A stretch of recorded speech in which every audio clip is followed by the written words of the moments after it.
Your Majesty, ladies and gentlemen, dear friends, for millions of children worldwide, September means going back to school, back to learning and play in a safe and nurturing environment, but not in Gaza. At the start of the war, I visited a school in Rafah, hosting thousands of displaced people. I'm still haunted by the eyes of a little girl pleading at that time for a piece of bread and a sip of water. Her school had been transformed into a shelter, and she was now learning to survive in her own school. Since then, the children of Gaza have continued to spiral downward into the abyss of hell.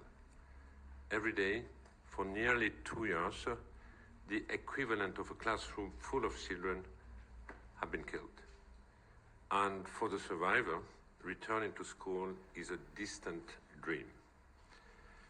They have lost nearly 4 of at least 5 academic years due to conflict, COVID-19, and displacement. There is a point when learning losses become irreversible. In the occupied West Bank, and we saw it in the movie, Palestinian children are deeply impacted by the occupation, military operation, and displacement. They live in constant fear, and their education is regularly disrupted. Dear friends and colleagues, education has always been a prized possession for Palestinian refugees, the only asset from which, until now, they could not truly be dispossessed. Attacks on education are attacks on the identity and the future of Palestinian children.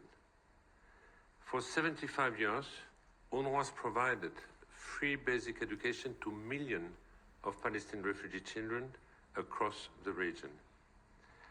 We reached gender parity in our schools in the 60s already and introduced human rights into our curriculum in the 90s. Today, 660,000 children in Gaza are out of school, traumatized, hungry, and bereaved.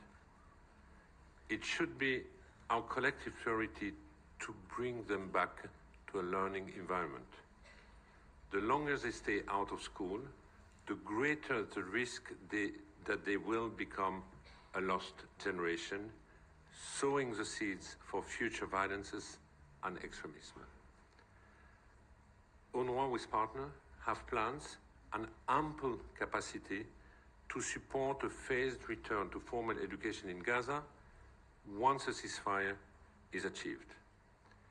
In the occupied West Bank, nearly 50,000 children continue to receive our education despite military incursions and movement restriction. And amid a deepening financial crisis affecting Palestinian Authority schools, UNRWA schools have absorbed some 3,000 additional students in the last 2 years, underscoring our role in stabilizing the West Bank. So let me conclude by reminding that UNRWA is an invaluable asset for implementing today's call for action, and I appeal for your support in safeguarding our mandate, which you all know is under attack, and work so that we can continue making a tangible difference in the life and future of millions of Palestinian refugees' children. Thank you.